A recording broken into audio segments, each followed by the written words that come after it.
Time travel यानी कि समय यात्रा थ्योरी कहती है कि अगर कोई इंसान प्रकाश की गति से ट्रैवल करने की क्षमता हासिल कर ले तो वह इंसान टाइम ट्रैवल कर सकता है। हमें कुछ ऐसी घटनाएं सुनने को मिलती हैं जो इसे सही साबित करने की कोशिश करती हैं। तो आज हम आपको बताने जा रहे हैं एक ऐसी सच्ची घटना के बारे में जिसे जानने के बाद आपके रोंगटे खड़े हो जाएंगे। यह घटना है 1951 की, जब रात के 11 बजे न्यूयॉर्क टाइम स्क्वायर के सामने एक आदमी अचानक से प्रकट हो जाता है। इस आदमी को देखकर उसके आसपास के लोग आश्चर्यचकित हो जाते हैं, क्योंकि इस आदमी की वेशभूषा वहाँ के लोगों से बिल्कुल अलग थी। उस व्यक्ति ने सन 1800 के कपड़े पहने हुए थे और वह व्यक्ति भी अपने आसपास के लोगों को देखकर बहुत हैरान और परेशान था।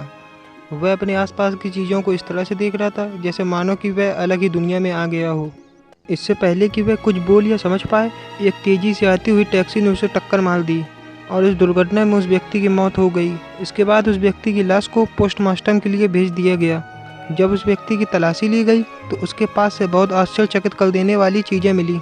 इन चीज़ों में एक तांबे का टोकन था। इसके अलावा एक बिल मिला, उसमें घोड़े के तबेले का पता और उसका नाम लिखा हुआ था। उसकी जेब से एक कार्ड मिला जिसमें एक नाम लिखा हुआ था, रुडोल्फ फिंच, और उस कार्ड पर 5th एव इस प्रकार का एक पता लिखा हुआ था। जब इस व्यक्ति की और तलाशी ली गई तो इसके पास से $70 के पुराने नोट निकले। साथ ही एक खत भी मिला जिस पर 1876 का स्टैंप लगा हुआ था। रिपोर्ट के बाद पता चला कि इस व्यक्ति की उम्र 27 से 30 साल के बीच में थी। इन सभी चीज़ों को जानकर वहाँ के पुलिस अधिकारी हैरत में पड़ गए।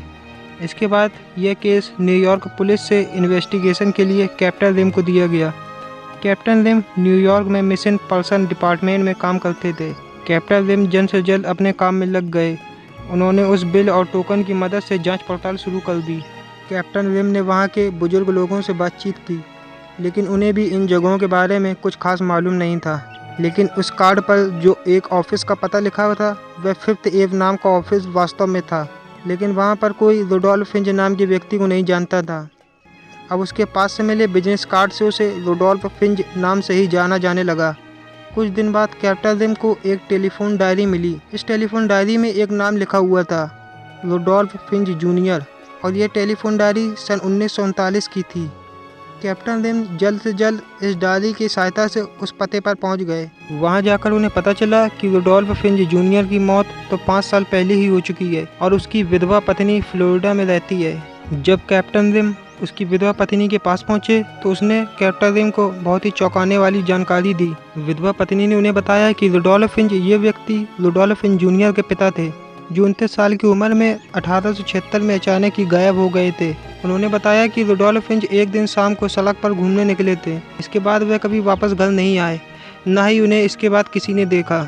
इनके लापता होने की पुलिस कंप्लेन भी की गई थी। कैप्टन रिम विधवा पत्नी की बातें सुनकर बहुत ही परेशान हो जाते हैं, लेकिन जब उन्होंने 1876 ईस्वी में गायब हुए लोगों की फाइल देखी तो उन्हें विश्वास हो गया कि विधवा पत्नी ने जो कुछ बोला था बिल्कुल सच बोला था। इस फाइल में जिस व्यक्ति के वेशभूषा और हुलिया का वर्णन किया गया था वह बिल्कुल रुडोल्फ फिंच की हुलिया से मिलता जुलता था, और इस फाइल में रुडोल्फ फिंच का नाम भी लिखा हुआ था। वही व्यक्ति था जो 1951 में सड़क दुर्घटना में मारा गया था। इससे यह निष्कर्ष निकाला गया कि रुडोल्फ फिंच किसी तरह न चाहकर भी टाइम ट्रैवल करके अपने समय से 75 साल आगे भविष्य में आ गए थे, लेकिन दुर्भाग्यवश वह कुछ बोल या समझा पाते इससे पहले ही उनकी मौत हो गई।